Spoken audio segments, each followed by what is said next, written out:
The number of anti-Semitic hate crimes reported to police has soared in some parts of the UK. Indeed, in some capitals, it's increased by more than 50%. A number of the largest forces in the country are recording rising numbers of offences against Jewish people and their property. In London, the total more than doubled in a year. There are also increases in Greater Manchester, Merseyside, West Midlands and West Yorkshire.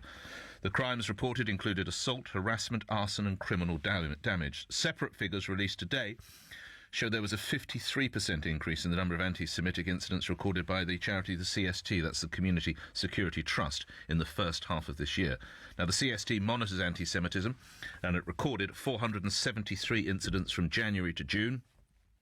That includes 44 violent assaults, good Lord, 35 instances of damage to Jewish property, 88 cases of abusive threats on social media. This comes at a time of heightened alert among Jewish communities after terror attacks elsewhere in Europe. You will recall a kosher supermarket was targeted in the Paris attacks in January, and the following month a Jewish man was killed near a synagogue in Copenhagen.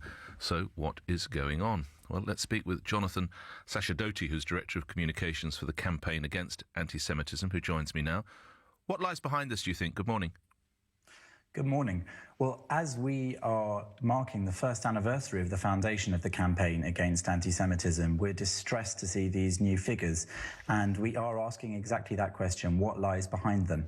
If these figures reflect an increase in reporting of anti-Semitic incidents, then we should be worried that until now people were suffering in silence, and only now are we getting a more complete image of the levels of anti-Semitism in the UK. Community groups like ours have raised awareness of the problem and encouraged victims to speak out and inform the police.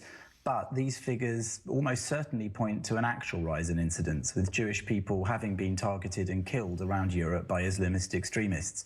So now really is the time for the root causes of this racism against Jewish people to be dealt with. What are they? What are the root causes? We can look towards the speech that Prime Minister David Cameron gave about extremism and how he and his government plan to tackle it, for some clues into that, I think. Particularly, we can see that he referenced in that many involved in terrorism, he said, begin with hearing about the so-called Jewish conspiracy and then develop into hostility to the West and fundamental liberal values. So when we think about that sort of thing, we can see that the ideas are there from the beginning in an ideology which accuses Jews of all sorts of conspiracy-led theories of trying to control the world and such like.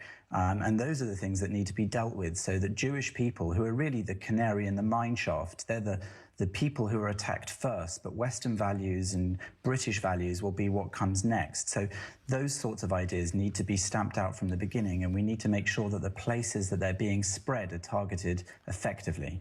Is Britain becoming less tolerant? I don't think Britain is becoming less tolerant, and I think most people listening to this will not recognise the idea of an intolerant or anti-Semitic Britain, which is a very important factor in how we're going to deal with this sort of thing. Reporting of anti-Semitism has increased since our own research in our anti-Semitism barometer in January. That revealed that 45% of British Jews feared they may have no future here. Now, when we also consider that 72% of anti-Semitic incidents, according to an EU study, go unreported, the alarming figures we're reading today are ever more alarming. But it's not hopeless, because, as I said, I think that British society is, by and large, a tolerant one which doesn't believe in these extremist views. And we've been working very closely at the Campaign Against Anti-Semitism with the Home Secretary, Theresa May. We had a meeting with her, the Home Office Special Advisor, Director of Public Prosecutions, and we've been pushing... All right, the line's gone again, and rudely I'm going to seize that as my opportunity. I do apologise, but we can't really battle with that any longer. You have made your points, and I'm most grateful for you. Jonathan Sacerdoti, thank you, Director of Communications for the Campaign Against Anti-Semitism. All right.